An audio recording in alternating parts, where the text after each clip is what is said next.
Well, my friends, the time has come. It was something we put off for as long as we possibly could, but no. Nemesis is here. Listen, I will defend some parts of this film. There are very interesting stories behind the scenes, and it's entirely unfair what happened to Tom Hardy after the release of this film, and it wasn't his fault. He didn't write it. For, however, the very legitimate problems that there are with Star Trek Nemesis, think of the positives. We have those beautiful new scimitar designs, and of course the warbird designs, even though I do miss Andrew Probert's warbird a lot. But anyway, we have that beautiful score from Jerry Goldsmith, which would of course unfortunately be his final act for Star Trek before he passed away. There are wonderful scenes including the wedding, there's the return of Wesley Crusher, even if it's a blink and you'll miss it cameo, there's Guinan, there is so much. So what the hell went wrong? I'm Sean Ferret for Trek Culture, and here are 20 things you didn't know about Star Trek Nemesis Part 1. Number 20. Patrick Stewart originally played both Picard and Shinzon.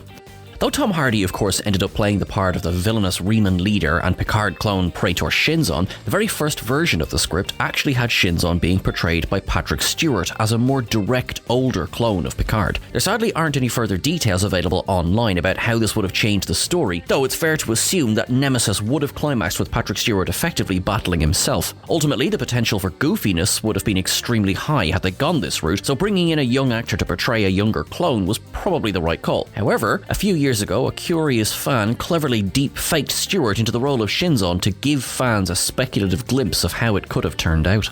Number 19. Brent Spiner wanted Data to die for one specific reason.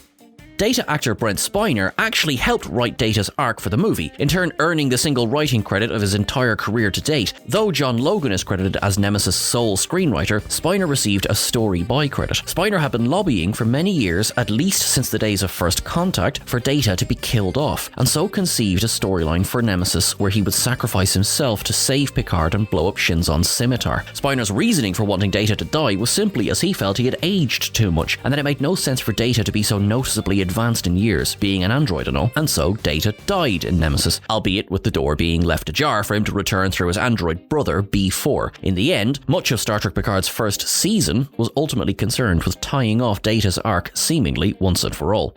Number 18. Numerous legacy characters almost had cameos. Nemesis memorably features a fleeting cameo from Voyager's Captain Janeway as Vice Admiral Janeway, who briefly interacts with Picard in a video call, but several other peripheral Star Trek characters were intended to make cameo appearances in varying capacities. Most prominently, Seven of Nine was written a role in the film, and according to Jerry Ryan herself, it was intended to be a substantial supporting part rather than a quick wink-wink cameo. Ryan turned it down though because she wanted to take a break from her busy schedule working on Boston Public, and also felt that the part never rose above being pure fan service. She also turned down an offer to cameo at Riker and Troy's wedding because she again felt it didn't make any sense for Seven to be there. Elsewhere, Ashley Judd's Starfleet ensign Robin Leffler, a minor character who had appeared in 2 episodes of The Next Generation's 5th season, was written into an early draft but it never panned out. And finally, Denise Crosby lobbied producer Rick Berman to bring Tasha Yar's half-Romulan daughter Sela back into the fold somehow, but the writers never found a way to work her into the movie. Number 17. Director Stuart Baird clashed with the cast. It's been frequently reported that many cast members ended up clashing with director Stuart Baird, who wasn't particularly familiar with Star Trek before shooting started, yet producer Rick Berman felt he would bring a fresh energy to the flagging franchise. LeVar Burton and Marina Sirtis have since spoken disparagingly of Baird, Burton claiming that Baird often referred to him as Laverne on set, and Sirtis calling him an idiot. There were also reports that Baird was clueless enough about Trek that he thought Geordi was an alien. Bloody hell. Though Jonathan Frakes was more diplomatic, he did speak about how he would have directed the film differently, namely shifting the focus away from Shinzon and more towards the TNG cast. On the film's Blu-ray commentary, it's abundantly clear that Baird wasn't exactly happy with how the movie came out either, namely the enormous creative restrictions placed upon him throughout the process. Such is the nature of working on a gargantuan movie. Number 16. Wesley Crusher originally had a speaking role. One of the odder things about Nemesis is the blink and you'll miss it cameo from Wesley Crusher, which can be seen momentarily at Riker and Troy's wedding, yet he strangely doesn't say a word. This is because most of Wesley's role was cut during editing. On the movie's DVD, there's a brief scene at the wedding after Picard's toast where he speaks with Wesley, who's preparing to run the engineering night shift on the USS Titan, serving alongside Riker and Troy. It's a small moment, but, like so many other deleted scenes in Nemesis, added welcome shade and character to a film that was so thoroughly lacking in it. Fans would have loved to have seen Wesley chatting with Picard again after years apart, but alas, Baird made the bizarre decision to leave this short exchange on the cutting room floor. Number 15. Riker's back hair was removed with CGI. CGI sure is capable of incredible things, eh? Well, it played a major role in one of Nemesis' most infamous and oft ridiculed scenes, the sex scene between Riker and Troi, which is interrupted by the extremely egregious and inappropriate scene of Shinzon's attempted mental rape of Troi. Because much of the scene focuses on Riker's back, the filmmakers asked Jonathan Frakes to shave his back for a more aesthetically pleasing visual, but he refused. And so, it fell to VFX company to do the work instead, giving Riker's back a digital shave. And to be fair, you'd never even know it, even though it's tough to believe that somebody actually cared this much about Riker having a tufty back. Number 14. Marina SIRTIS almost didn't return.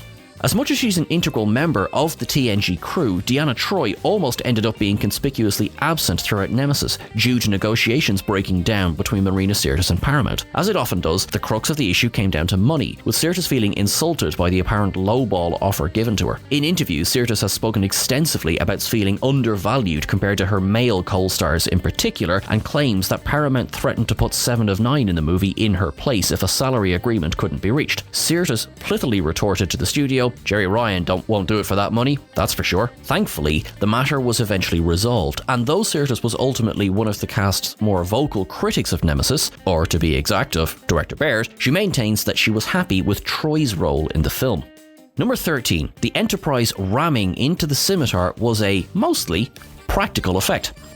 Though the previous few Next Generation movies began progressively phasing out practical effects and had deferred to almost entirely digital shots of the Enterprise in action, a practical Enterprise effect was employed in Nemesis for one sequence. When the Enterprise rams the scimitar on Picard's order during the final battle, a practical 17-foot Enterprise saucer was built and collided into a model of the scimitar. The film's production crew shot the effect in slow motion at 360 frames per second to imply a greater sense of heft to the miniatures, and also hung the models upside down so the resulting debris from the clash would fall up as it would in zero gravity. VFX company Digital Domain then added explosions and other ambient elements to the scene, ensuring the end result is a winning marriage of practical and digital effects wizardry. Number 12. An estimated 50 minutes of material was cut.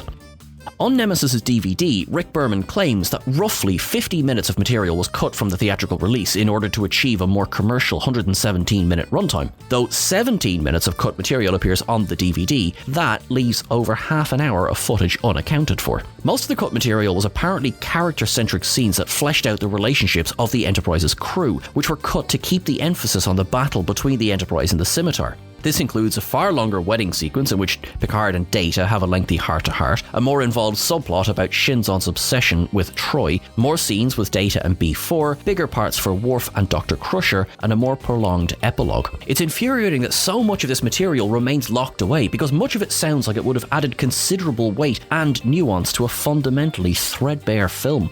Number 11. Jude Law was considered for Shinzon.